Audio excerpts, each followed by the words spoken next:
Good afternoon and welcome to the Brazos River Authority's Brown Bag on the Brazos. I'm Judy Pierce, Public Information Officer for the Brazos River Authority and your host for today's virtual town hall meeting. We have a lot of interesting information to give you today. We have three guests. Tiffany Malzahn will tell us a little bit about a project that's taking shape near our central office in Waco that will provide the base with expanded water quality testing abilities. Kyle Lewis, our Lake Granbury project manager, is back to talk a little bit about the end of summer events and issues on our lakes.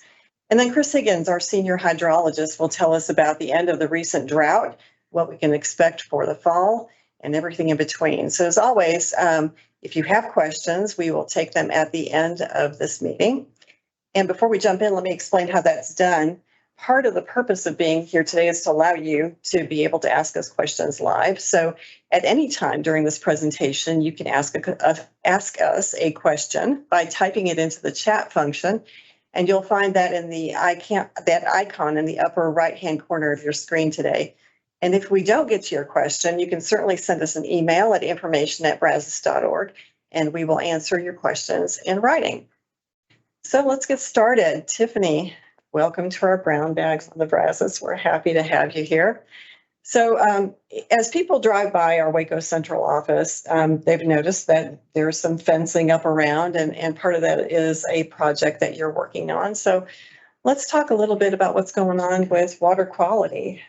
That project is really to help support build an expanded lab with larger capabilities than what we have now, and also a boat storage facility and workshop for our aquatic scientists who right now have to store their equipment off site and don't really have anywhere to properly work on their various probes and electrofishers and things that they use to assess the basin on a day-to-day basis. Okay, so what we're looking at right here is our central office building.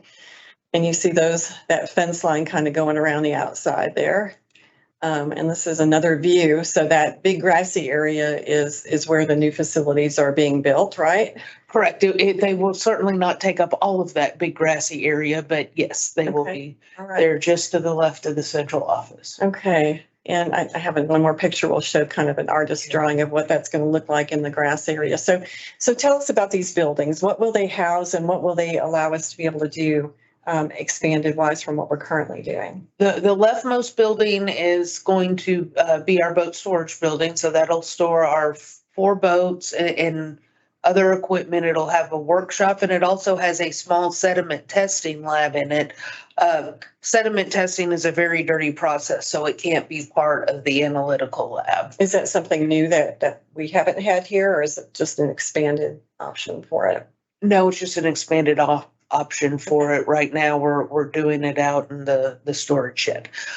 So in a less than ideal environment. So it'll be a much improved environment for us to work in and provide us a stronger quality control. Okay.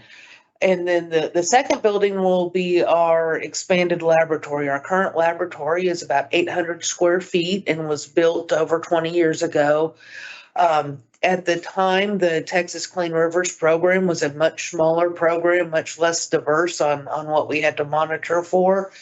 And over time, they have added and expanded to advanced nutrients, dissolved solids, a lot of other parameters that they're now asking us to do. And we have just absolutely maxed out the capacity of our existing lab, which is 800 square feet. The new lab is going to be just a hair under 10,000 square feet. And it has not only room for us to expand our current analysis, it will have room for us to bring in new analyses we can't currently do. And it is designed with an eye towards the future. So there is about 3,000 square feet of that is just for future unanticipated expansion. So hopefully this new lab will last us much longer than the 20 years our current lab has. Wonderful. So will we be, once we get into this new building, we'll be expanding the type of water quality testing that we're doing, or be pretty much the same, just getting us a little bit extra room to be able to do it well? I think for the moment, it'll certainly be getting us extra room, which will improve worker safety. We will be looking to purchase additional equipment. So while we may not be doing new types of analyses, we can do more of them. Right now, we're kind of maxed out on the maximum number of samples we can process. But over time, we are watching several items at the federal and state levels that we think there is a likelihood in the future we'll have to do. So we do have an eye on expanding some of our analyses. We're just waiting to see over the next couple years, which this building will take a couple years to complete, of how the winds of the regulatory communities are going to go. But we do think there'll be some other things where we will expand what we are doing in addition to just the volume. Right. Okay. So for those of you out in the audience that don't know what type of water quality testing we do, could you give us an idea of how many places we go out and visit and sample throughout the year? I can't off the top of my head pull in a number on how many places we'd sample. I'd guess. Sorry, I wasn't prepared for that question. I think we are probably somewhere between 125 to 160 locations around the Brazos River Basin. Of course, that's highly weather dependent and flow dependent on when we can get out and work safely. We do a variety of surface water parameters that are basically to ensure compliance in the basin with the Texas Surface Water Quality Standards, which are both TCEQ and EPA approved water quality standards. So we monitor water temperature, pH, the dissolved oxygen content, which is so critical for our aquatic life, the conductivity. We look at chloride, sulfate, total dissolved solids levels, total suspended solids. Then we do a whole suite of nutrients from nitrate and nitrite, nitrogen, orthophosphate, phosphorus, organic nitrogen, total nitrogen. We evaluate the chlorophyll A content and concentration in the water, which captures your single-celled algae. We also do E. coli and/or enterococcus monitoring, depending on what part of the basin you're in. So, okay. And all of those samples come back to what will be this new lab, and will all be taken care of and analyzed there. correct. And then that information that we receive, that we get from this testing, goes then to the state Correct. for reporting through the Clean Rivers program. Yeah, I would say at least 75% of all our data goes to the state of Texas. We do some lake monitoring on the 3 Brazos River Authority reservoirs that are beyond what the state of Texas would like to see and a little outside of their site selection guidelines. And so that's data more for BRA to kind of almost early detection data on as the state of Texas grows. We anticipate, the potential for declining water quality to increase. That's kind of a inverse relationship that's a rule of thumb there. So those additional lake samples that we don't submit to TCEQ are things we are using, though, to help predict and identify ways to continue to protect the quality of Brazos River Authority lakes. That's wonderful. Great. So I know we have construction underway. I think we have a couple of pictures we can kind of show. It's a good little area that's been kind of muddy. Now it's drying out. So now that they're really moving forward with the project, how long do you think it'll take them to complete it? Or do you have an estimated completion date for the lab? We did have, with this spring being very wet, we did experience some delays. The original anticipated completion date was of May 2025. Our contractor is hopeful, now that we're drying out, that he can make some good progress through fall and hopefully winter before we get back to spring. But I think at the longest, if he can't make up some of that time, we'll look at August 2025. Wonderful. That's coming. All right.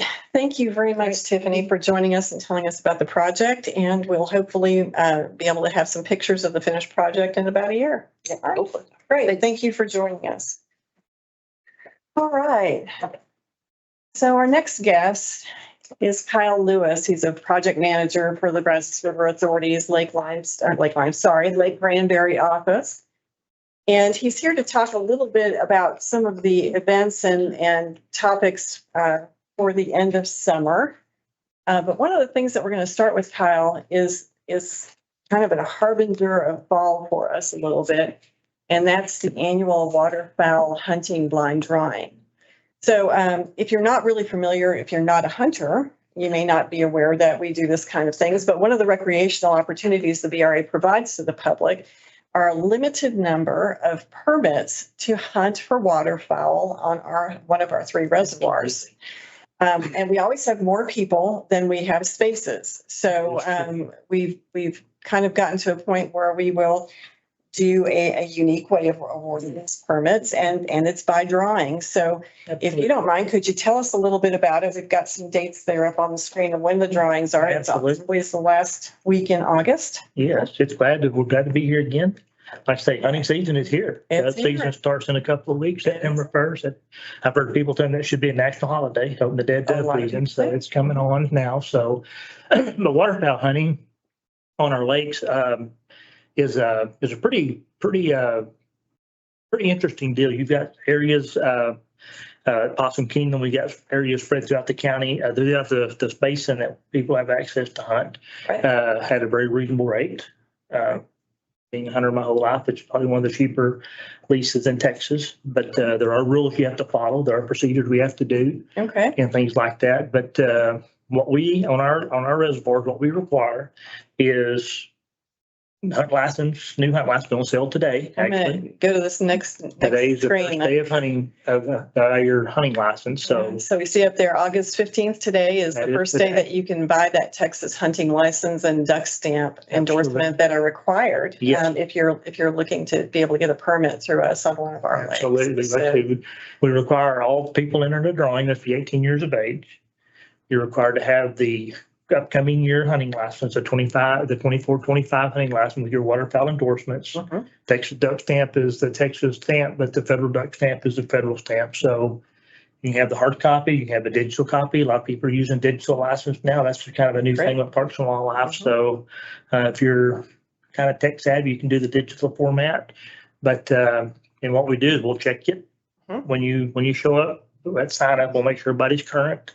Okay. And then we'll have basically a lottery type system. When you check your license at our door, our rangers and sometimes the game wardens will join us. We'll look, make sure everything's valid. You come into the office, we have a sign-in sheet, a number sign-in sheet. And at Granbury, we can have between 60 and 140 show up. Okay. And how many spots do you We have have then? 15 locations. Only So, 15. Only 15. 15. Population at Granbury and the development of Granbury's gotten so crowded, we have to kind of keep these in areas where it is safe Right. for people to hunt. I mean, sometimes it can get a little noisy, unfortunately, but we make sure that distances where our spots are at are in a safe area. So, and what we do is we'll get the end number, however many sign up by 8:30, and we'll put that many numbers in a bucket, and we'll find somebody at random disinterested and pull a number out. We'll look at a number and say, that's number 34. We go to the list. Number 34 was Joe Smith. All right, you get your first choice of a blind, and we just work through the system till. Okay. So when their name is drawn, they can come in and they can look at the map of where all the blind locations Yes, are available. we'll And have- they can choose first come, first served Correct. on where they would like their blind to be. In our conference room, once you sign up, you'll go into, and at Granbury, you go through our conference room, and we'll have a display on our video monitor showing the locations of where things are at. So you'll be able to look in your areas. A lot of repeat people come in every year. So they know the blinds are relatively in the same position as the last couple of 3 years. We Okay. moved, I think, one just a little bit to make it a little bit safer for a neighborhood. So we readjusted it, but not very much, but we'll be able to point all that out. So. Okay. And then once your name is drawn and you choose a spot on the map of where you want your blind to be, then what happens? Like I say, we'll issue a permit. I will sign off a permit with you. At that time, once you win the permit, it's a $200 fee. Right. We take either check or a credit card or a money order. Unfortunately, we don't have a local bank in Granbury, so we cannot do cash. Okay. But we can do debit cards now, which is it's a big plus. It is. Or it was, or we take a check, and then you'll get a signed copy of that permit. Okay. And you'll be kind of set to go. We Good deal. require hunters on our locations are pre-marked on the lake. We have basically a post up with a number plate on a like a T-post, metal T-post, and you'll have to be within 20 foot of that post. You Okay. can only have 4 hunters at one time per location. Okay. So If you draw the blind, you don't necessarily have to be the one that's there hunting, but whoever you give permission to be at that site, you have to make sure they have a copy of your permit. And so when you will more likely get checked at time to time and want to make sure that no one's poaching your blind, make sure that you give permission. So one copy of that permit. Now this is Bill's blind, but he give it to me and here's proof. And so we can verify that that blind is legally occupied. So. Okay, and we provide a location, but if a hunter wants Yes. to have a blind, an actual Yes. physical blind, he can bring that out there. They can set up their own blind. They can hunt out of their boat. Some of the shallow areas, some of them will get into the trees, got back into trees. Whatever structure you put in the water, you must remove within 10 days at the end of the season. Okay, And one thing to know is none of our blinds are foot accessible. You have to have a boat access to get by to all of our boat locations. There's only. no land access to our locations. Okay, I'm going to go back here and just show these dates one more time. So the first one is coming up at Possum Kingdom Lake on August 23rd. You must be there. They do open the doors at 7:30, but you must be there by 8:30, registered and ready to go for each one of these drawings. Right. Lake Granbury and Lake Limestone are doing the same date, 8 o'clock again, opening. 8:30 is when the drawing will begin. And, limited spaces. So if you're interested, make sure you have all your paperwork available and ready to go. And you must be present. Must be present to do To this. participate. Right. So just be ready to go. We've got a You're lot ready of to go. people Like I very, say, very get your, like excited. I say, have your hunting license and everything ready to check. Like I say, buying your hunting license is important anyway. You're required to have it to hunt or fish in Texas. I mean, Texas purchased almost 4 million fishing licenses last year. Wow. And those proceeds go directly to wildlife restoration, fish stocking, habitat protection. So it's Some more. not only are you doing the right thing and the legal thing, but you're putting back into the sport that you love and you want to protect. So Right. Wonderful. Okay. absolutely. All right. Well, let's talk about another issue. So one of the problems that we've heard a lot about, a lot of people complaining on social media about boats that are out after dark. And I'm going to show these pictures. So one of the complaints we had specifically was around the July 4th holiday when Yeah. people were there for fireworks presentations, that there were a lot of boats and a lot of PWCs, personal watercraft, that were on the water that were not lit. So let's talk about nightlight boating lights. Yeah. Can you give us an idea of these? Nighttime boating is, this time of year, it's pretty popular because it's hot during the day. Right. And if you know the lake, if you know the navigation areas on the lake, it is, it's a good location. It's good to be out there. We do our best to keep our navigation buoys, our centerline buoys in place and lights working. We check them at least weekly. Doesn't mean that we check them one afternoon and that night somebody moves one or hits one or something like that. So, but anyhow, so being on the lake at night can be fun. It can be really dangerous if you don't have proper lights on your boat. Okay. So So what are we seeing right here? what we're seeing right here on the left photo is basically how a boat should look on the water. Your port side, your left is your red light, your green light's on your right side, your starboard side. And all boats are required to have an all-around white 360 light. All around means it must be visible 360 degrees. And so we have those requirements on the water. So if you're on the water and you see a boat, you see a red and a white, red to the front, white behind it, you can assume that boat, if you're looking at it, is coming from right to left. Right. It gives you, it gets kind of, it helps us know which way we're going. Because if you remember on the lake, there are no stop signs, there are no traffic lanes, it's just wide open.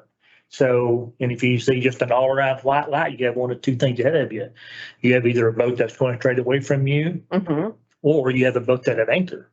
Right. So you need to be paying attention. Okay, I got a white light, a boat sitting up there. Are they traveling? Or are they at anchor? Because when you're at anchor, you're required to have your white 360 light on all the time. Okay. And we have that issue a lot of times in our fireworks show. They get out there and they want us the best view of the fireworks. They'll turn all the lights off. Right. And that's technically a violation. You cannot do that. You have to at least have your white 360 light on. It's very dangerous to It's leave very them dangerous, off. very Right. dangerous, especially during the 4th of July with that many people on the water. So, Well, just looking at that picture we have in the upper right-hand corner there, you can see that, we can see some lights, but at least you can see that there's Yes. something is there. Yeah, But when you're looking at the picture just below it, right. we can kind of see that there's something out there, but it's very You don't know difficult. what it is. Right. And in this case, it appears to be a personal watercraft.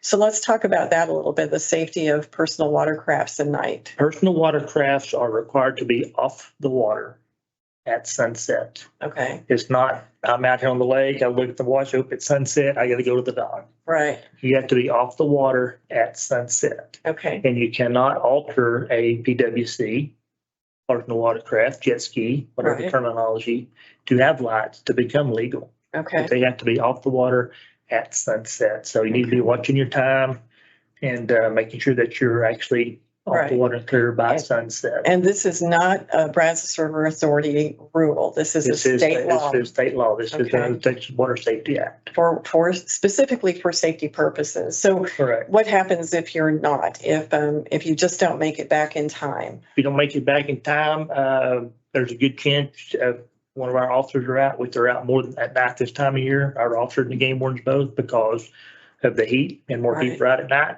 So could receive a citation. And that could be a fairly expensive one? That could be up to a $500 fine. That's a big fee. Up to the Okay. judge.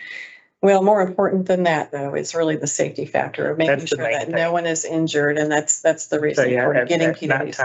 nighttime on the lake, like I said, it's a nice time to be out there. You need to really know the lake. You Right, really need, I mean, these lakes they're natural bodies of water. There's stumps, there's hazards, there's cutbacks. And when you're out there at night, if you're unfamiliar with surroundings, you can get turned around really quick. yeah. So you need to really know where you're at and really have a plan. And like I say, and be aware of your surroundings all the time. Make sure all your safety equipment's on board. Even more important, I mean, we require life jackets on the boats. Right. Everybody 13 and over must have a life jacket that'll fit them. Under 13 must have one on. Right. We would really encourage anyone out at night on the water, wear your life jacket when you're on the water at night. Even if you're an adult, don't take any unnecessary chances. It's not worth it. It is. I mean, it's cooler already at night. You can put a jacket on. It's not that hot, and you can be a lot safer. So, like I say, safety is crucial. And anytime I say nighttime boating, I would strongly suggest you have a life jacket at least on. Okay, I great. would recommend that. Good deal. All right. Well, one other thing that we're going to talk about with you today is a scare that we had recently at Lake Granbury. And for those of you that may not have your own boat, you might not be as familiar with this, but it's something that's really important right now in the state of Texas. There are 33 lakes in Texas that have been contaminated by zebra mussels. They're a little bitty oyster mussel looking thing that are the ones in this picture of the hand are the normal size for Mhm. zebra mussels. And so why is this important that we take care of not having these little items come into our lake? Right now, Lake Granbury does not have. We do not zebra have any that mussels. we know of right now. Zebra mussels can be very destructive. They can be destructive to your personal property. They can be destructive to your bilges on your boats. They can be destructive to the aquatic life in the lake. So what is it these things do? Basically filter out the water. I mean, they're mussels. They Right. filter water. So that's a good thing, but, They have no real known enemies. right, They are so prolific. They reproduce so rapidly and can infest the lake so quick. And they'll filter your lake where it looks really nice and pretty and clean, but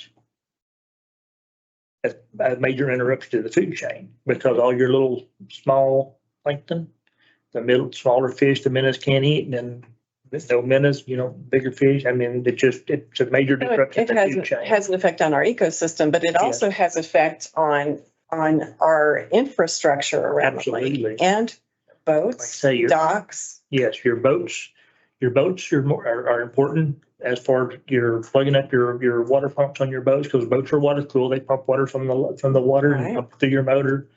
They'll get in there and they'll plug up your water jets. A big issue, a big concern would be our public water intakes. Right. Our public water supply lakes, our lakes are water supply. They're for water supply. Right. And so if you have zebra mussels that get infested into a pump, it's going to cost hundreds of thousands of dollars to clean a pump, replace a pump. And basically, unfortunately, in a lot of cases, that cost could be passed on to the customers if they're having trouble. So basically, you're not just helping your lake, but you're helping your own pocketbook. You're keeping these things out of the Right. lake. So not only are you protecting your dock or your boat, but you're also making Yes. sure that your water bills don't go up so Yes. that your city doesn't have to go in and get these little critters out of the water Absolutely. pumps in They order to can keep the water plug up a pump. water pump, they'll burn up a water Right. pump and cause major damage. So Right. So we're lucky that it hasn't yet hit Yes. hit some of our lakes that are water supply lakes, so that we don't have to worry about getting rid of them. So what we're doing to keep that from happening is going with Texas Parks and Wildlife recommendations on how to make sure that zebra mussels stay out of our lakes. absolutely. It's So can you talk a little bit about clean, drain, and dry? it is a state law that it's a violation of state law if you're caught transporting zebra mussels. And would you know if you were transporting them? You may or you may not. Okay. So Parks and Wildlife guidelines recommendations are clean, drain, and dry. Clean your boat. When you get out of the lake, clean your boat, wash it off. Make sure all your live wells are drained. Make sure your bilge is drained. If you're going to use your boat within the next 7 to 10 days, go somewhere you can pressure wash it. I think 140 degrees is a recommended heat that will help. And don't just power wash the boat, power wash the inside, power wash inside the hull, inside your live well, your trailer. If your trailer's set in the water very long, it doesn't take very much. I mean, they call them like the little hitchhiker. They can just hook on anything and get a ride to another water source. And they can live out of water for, I think, like I said, I think 10 days they can live. They can kind of self-enclose and stay moist. So Okay. So this isn't as much of a problem for people that have docks on a lake that keep their boat in this one lake if it's not Correct. infested. This is more for people that are taking their boat and going to different lakes in different areas of Exactly. Texas that might already be infested with zebra Exactly. mussels, and they're bringing them back. So I would recommend someone, if you're going to another lake for a weekend, check the lake, check the Parks and Wildlife website, see if this lake is an infested lake. right. And if it is, then you want to take extra precautions with your boat. Even going off of our lake, when you pull your boat out of the water, if it's been in a sling, a lift or something, look it over good, make sure there's nothing attached to it. And then when you go to another lake and use it, same thing, power wash that boat. Clean Sure, it, it's clean. detail it. If you're coming right back to Granbury, try to leave it out of the water a few days. Okay. And say, look it all over again to make sure that everything is nothing on there. And so, before you put it back in your slip. So Okay. All right. That's great advice. Well, we're hoping to keep our lakes clean and zebra mussels away, and hopefully everybody will take a good look at clean, drain, and dry. We usually have signs up at our boat ramps. Sign up at all of our ramps. I know your team does a great job putting it on social media for all of us, but like I say, just want to protect our water. Wonderful. Well, Kyle, thank you again for coming and talking with us. Hang out. We may have some more questions for you in just a minute. Thank you for having us. So we're going to move on to our next topic. We're bringing you here Chris Higgins, who is our VRA lead hydrologist, senior hydrologist. And thank you for coming, Chris. I'm going to let you kind of drive here. Okay. So it's been a year of extremes here. We had 2.5 years of pretty severe drought in different areas of the basin.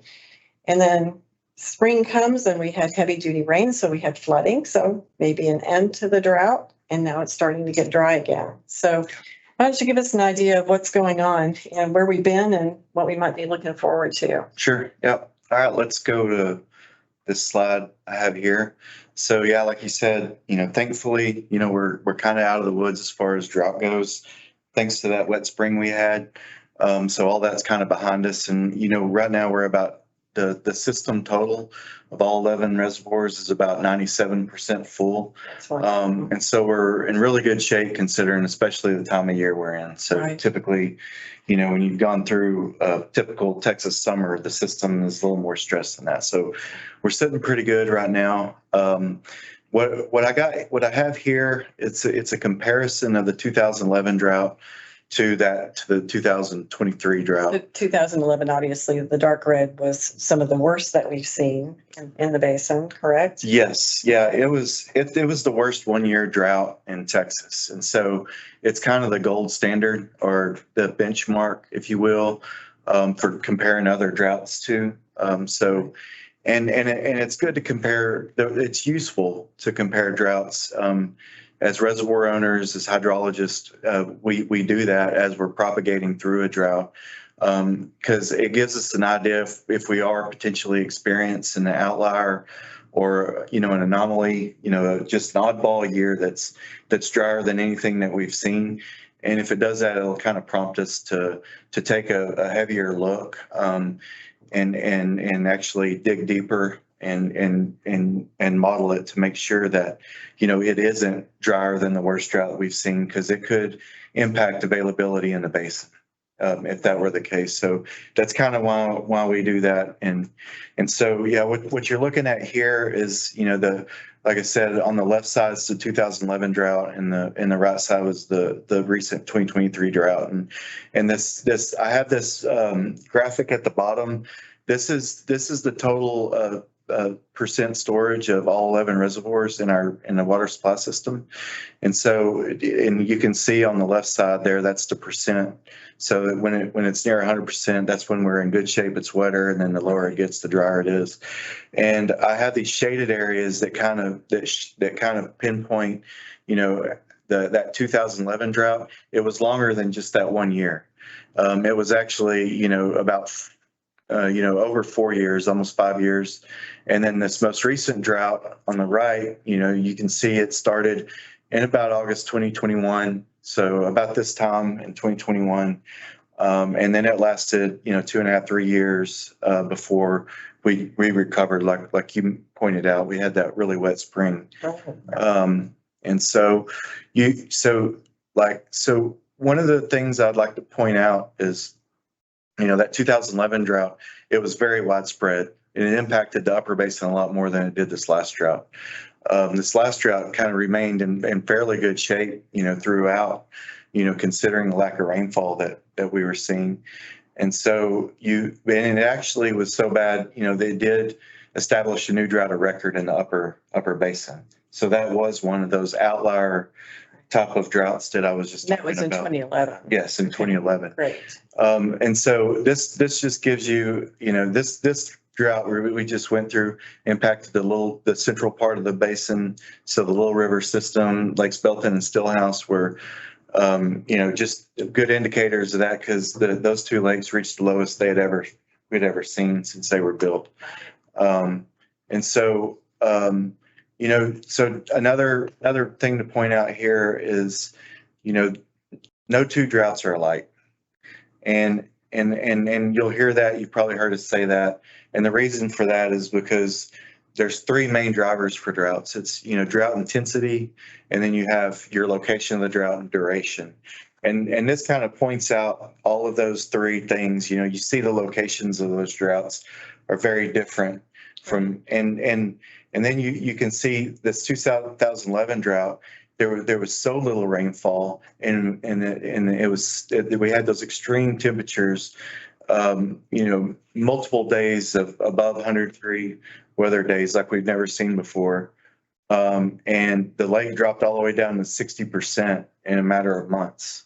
No, our total storage. was down Yes, to total 60%. storage, So and yep. just over half of what we normally have available. Yeah. Yep. And if you look forward to this most recent drought, we dropped pretty quickly, but it wasn't near as intense. Right. And you see in the middle, we had some recoveries for a little bit, and you can expect to see that in the middle of a drought, because these droughts, when we define a drought, they're typically not 1 year droughts. They're typically multi-year. They expand over several years. And so, and you could see I'll give you another example in a slide in just a second, but we recovered a little bit towards the end of 2022. But you can see we're still kind of in the heart of the drought. We didn't completely recover. Okay. So right now we're just about full. Can you tell us, are we out of the drought So, after the rainfall we yeah, received this? I mean, for the most part, we're out of the drought. We still have stage 1 initiated at, at Lake Proctor. So it's just an isolated area and it's more arid part of the basin. So it experiences drought conditions more often than other parts of the basin. Okay, So it's not that unusual. And so, yeah, but for the most part, and like you mentioned, you have short-term and long-term droughts. As reservoir managers, we're more concerned about the hydrological drought, which is an indicator of stream flow and reservoir levels. For the most part, right now, we're still in really good shape for that. Now, there's agricultural drought, there's all meteorological droughts, there's all different kinds of droughts. So, you could say that for agriculturally, they're probably in a drought. And you could look at the current U.S. drought monitor and you can see drought conditions starting to settle back in, which is typical. It's not unusual. yeah. Okay. So, So, I mean, we kind of ended that drought period with, heavy rain, and had flooding in some areas. yeah, so I wanted to do one thing before we jump into that. Okay, There's multiple ways you can compare droughts. okay, And we just kind of looked at some U.S. drought monitors. There's other indicators like the pH, the Palmer hydrologic drought indices, the precipitation index that are developed by the National Drought Mitigation Center. And there's other products. You can look at temperatures, stream flows, rainfall deficits. I wanted to look at one more thing here just while we were on the subject. sure. So here we're looking at the Hempstead gauge. It's USGS stream flow gauge that's about almost 200 miles up from the Gulf. And I picked this gauge because it's right below all of our reservoirs. The Navasota feeds in right above it. The Little River system feeds in right above it. So all 11 of our reservoirs, if we were to release water, funnel in through this gauge. And on the flip side, we have all of our major downstream diverters, which is a big driver for our water supply releases during the summer, located below it.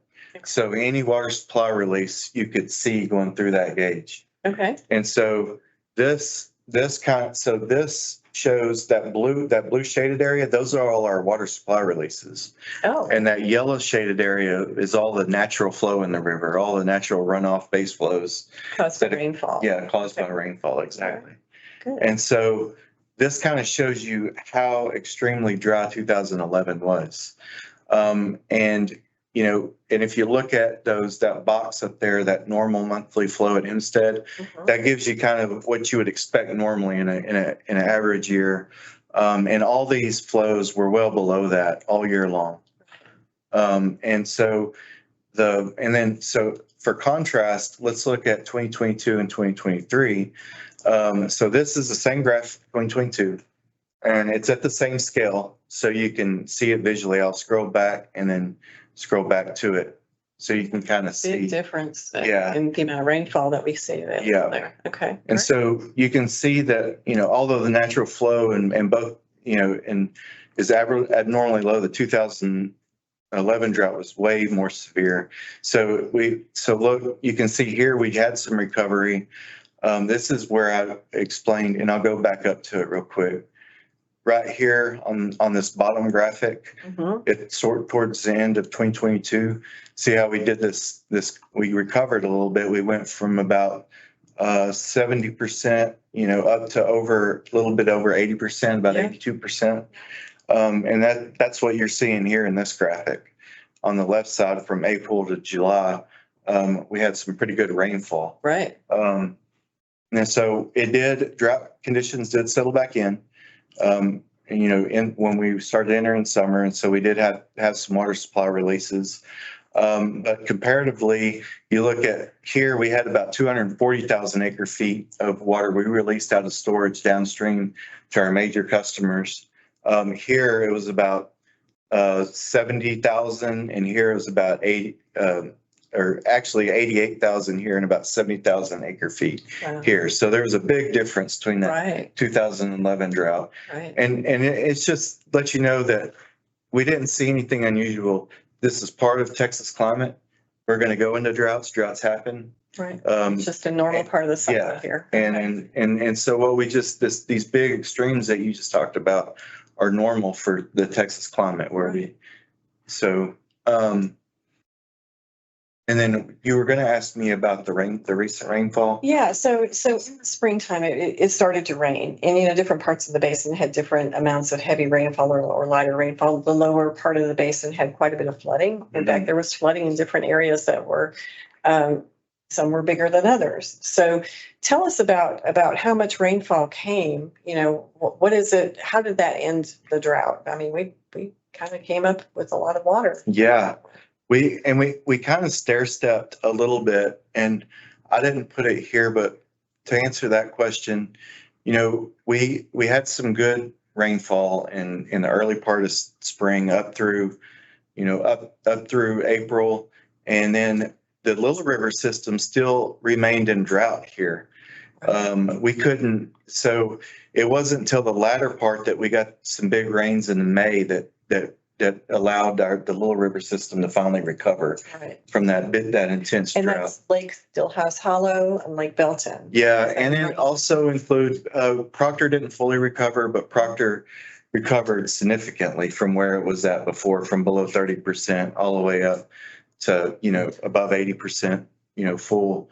And it also includes Lakes Georgetown and Granger, along with Belton and Stillhouse. So they came back up. So how does they completely filled back up? Yes. Yeah, thank goodness, because they had some significant historic lows during this drought. So how did this rainfall compare to other floods that we've had in the past? So that's why I put this graphic. I went all the way back to 1985. So we got a 40-year chunk of of the period to look at. And what you're looking at is releases. So this is releases out of all 11 of our reservoirs. Okay. And this is from January through July, because of course we're not done with this year yet. So I wanted to compare apples to apples. So this is not a water supply release. This is releases that we've had to make because of inflows from rainfall. Yeah, I captured everything. Okay. Just to be consistent. It's all the water that left the reservoir. Okay. And for the most part, these are going to be flood. Most of this is flood releases. Okay, great. Yeah. It's a lot of water. And so when you look past just the last 10 years, so just go to like 2014, this was about the fifth wettest spring that we've had. So it wasn't anything amazing. It was, another typical wet spring. It was just a typical wet spring, even though we had a lot of flooding. It was just typical for Texas. Some parts of the basin were atypical, but it's very, flooding is just like droughts. They occur in different places. We had the highest release out of limestone that we've ever seen since it was constructed in 79. So, and then the lower basin, like you said, there was some pretty intense flooding, but for the most part, just looking at, from this metric, it wasn't, anything out of the ordinary. Okay.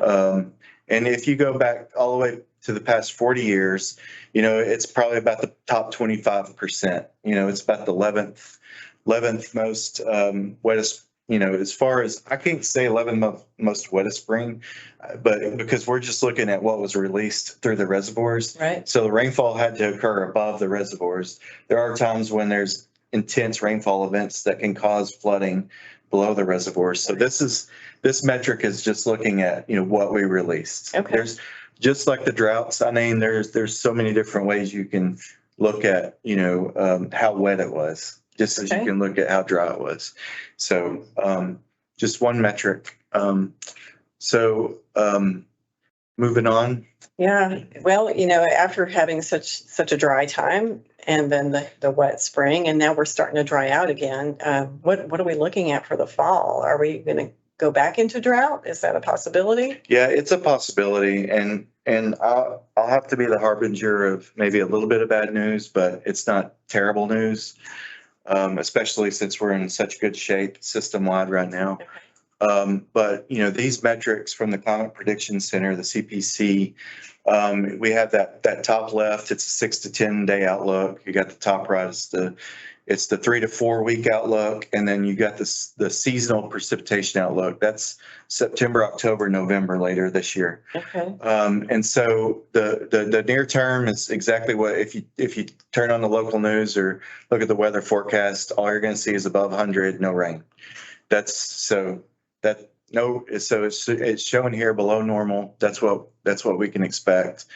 The 3 to 4 week, we do have this green shaded area shows it could be above normal precipitation chances That's for over the lowest part of the basin. yeah, for the lower half of the basin. Right. And there's equal chances for like the central part and the upper half, you have below normal chances. And then for the seasonal, for that September, October, November timeframe, the lower part of the basin is showing equal chances, which means they just don't have enough information to really say whether or not it's going to be wet or dry or what. So, and then the upper portion of the basin, there's a higher probability that we could experience drier than normal conditions. And so, and then here's another tool that they put out monthly. This is valid for September 1 through the end of November. And that darker shaded area indicates that drought will persist. The yellow is drought development likely. And so this is another indicator that they're showing the fall is there's a better chance for the fall to be drier than normal. Just another indicator. And then I'm going to move along. I'm going to go ahead and move on to this next slide. Okay. So this is showing this is the official NOAA INSO probability. So the blue columns is the percent chance of La Nina setting in. The red columns are the El Nino. Gray is neutral. As we know, that La Nina typically brings in drier conditions to this part of Texas, this part of the world, and so the red is typically more conducive of wetter conditions.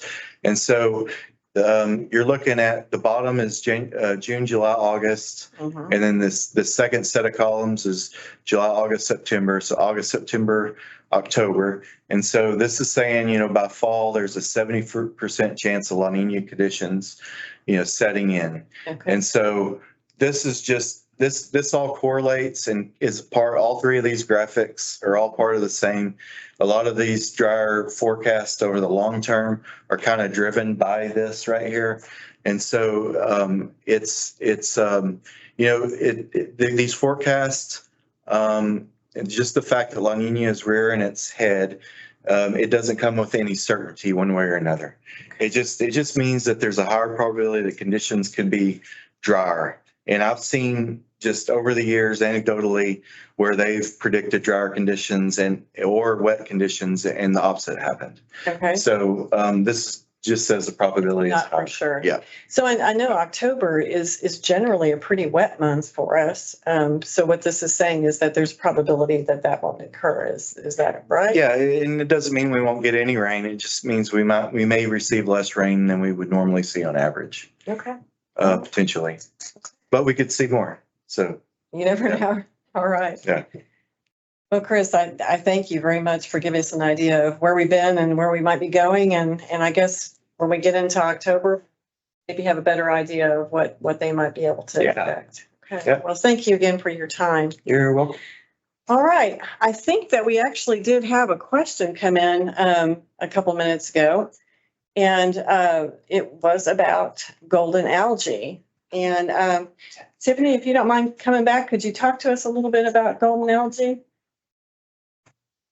So if you're not aware of what golden algae is, it is a naturally occurring algae that is in the majority of our water system. Is that correct?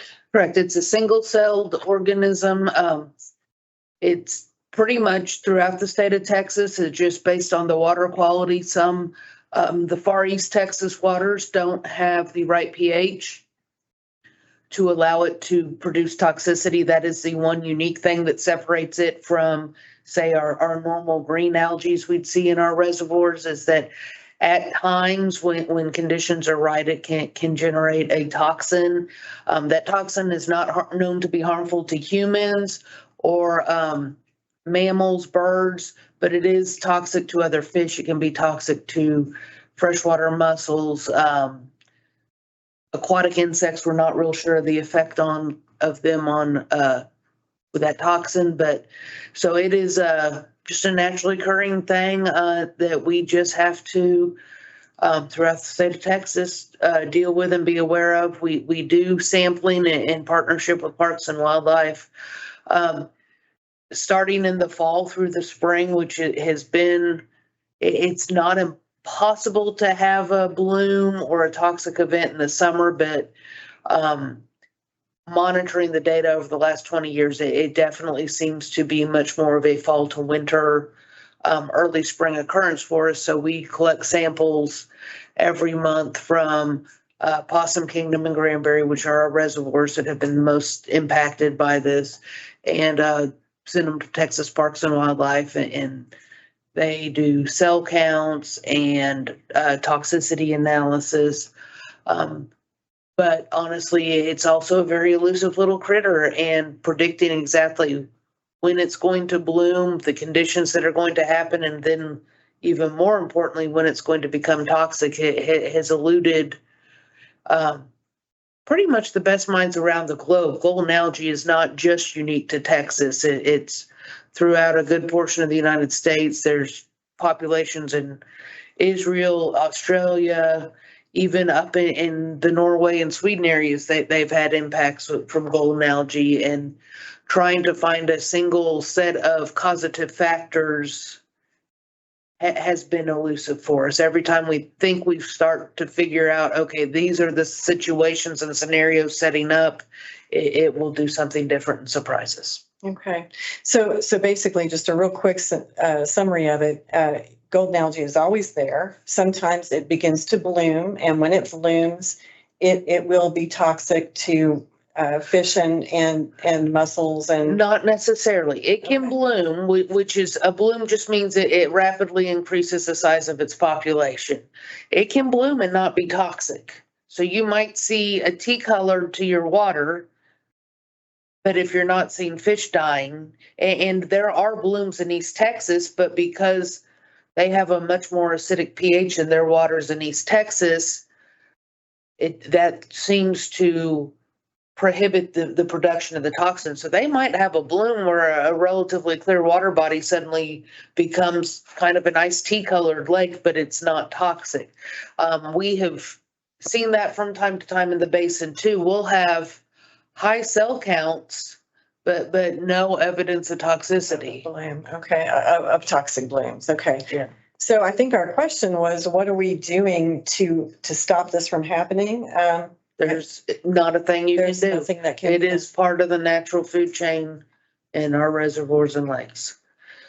People have, including BRA, have spent a lot of money trying to figure out if there's ways to control it, and it, again, until you can figure out the exact mechanisms that are triggering the transition to toxicity, there's not much you can do to develop it, and most of the proposed solutions would have much more severe impacts on our existing fisheries and biota in the reservoir. So there is not anything currently that we are aware of that can be done to prevent a toxic bloom or control it. And there are people throughout the world that are researching this Correct. that have not yet found a means of doing that. So Correct.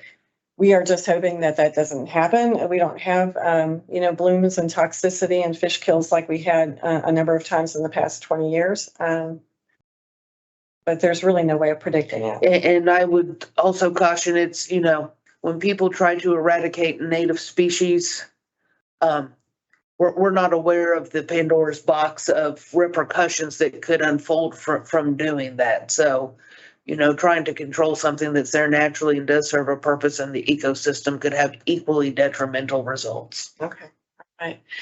Well, I hope we answered that question. It was our only question this time, so I appreciate your time in answering it for us. And we'll be having another brown bag on the Brazos at the beginning of October.